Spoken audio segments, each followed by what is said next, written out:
Hello ভাইয়া, সবাইকে আমার সালাম, আসসালামু আলাইকুম। সো আজকে যে টপিকটা আমরা আপনাদের সামনে নিয়ে আসলাম, এই যে মূলত টু পিনের যে সকেটগুলো আপনাদের বাসা বাড়িতে বা যেখানেই বলেন না কেন, আপনারা এটা আসলে আমরা যখন চার্জার লাগাতে যাই, এরকম টু পিন যখন আমরা লাগাতে যাই এখানে, এরকম টু পিন আমরা যখন এখানে লাগাতে যাই, মূলত এখানে কিন্তু এটা লুজ হয়ে যায়।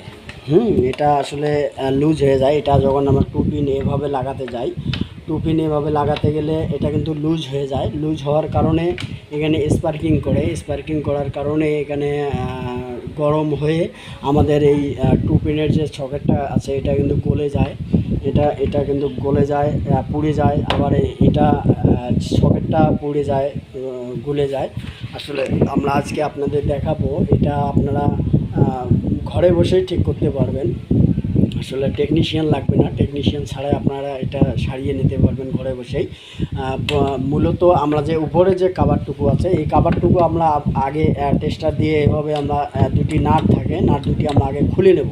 খুলে নেওয়ার পরে এই মাথাটি আমরা যখন খুলে ফেলবো, এখানে দেখেন কিছু পাতি বসানো আছে। এই যে পাতিগুলো আমি আপনাদের দেখাচ্ছি, এই যে পাতি বসে আছে। এই পাতিগুলো যখন এভাবে গা ছাড়ি দিয়ে এই যখন লুজ হয়ে যায়, এই মুখটা যখন বেশিটা ফাঁকা হয়ে যায়, তখন কিন্তু আসলে এই সকেটগুলো এখানে লাগাতে গেলে অনেকটাই স্পার্কিং করে লুজ হয়ে যায়। আপনারা ঘরে বসে এগুলো ঠিক করতে পারবেন। এখন যদি আমরা এই পাতিগুলো চাপিয়ে দেই, এই পাতিগুলো সুন্দরভাবে চাপিয়ে দিলে তাহলে কিন্তু আমাদের এই সকেটটি ঠিক হয়ে যাচ্ছে। এই জন্য আমাদের কোনো টেকনিশিয়ান লাগবে না, আমরা ঘরে বসেই এই কাজগুলো আমরা করতে পারবো। তো আপনারা মূলত যারা ভয় পান, যারা এগুলো কাজ করতে যারা ভয় পান, বোঝেন না, আসলে তাদের জন্য এই ভিডিওটি। তারা এভাবে খুলে আপনারা সকেটটি সুন্দরভাবে এভাবে পাতিগুলো যদি চাপিয়ে দেন, তাহলে আপনারা এটা সুন্দরভাবে কাজটুকু সফলভাবে করতে পারবেন। আর স্পার্কিং করবে না, তখন অনেকটাই টাইট ফিটিং হয়ে যাবে। যে দেখেন আমরা এখন এটা কাজটা করলাম, এখন কতটাই টাইট হয়ে গেল। আসলে এরকম টাইট থাকলে এখানে স্পার্কিং করবে না এবং কোনো গলে যাবে না। এই টু পিন সকেটগুলো এগুলো গলে যায় এই স্পার্কিং করার কারণে।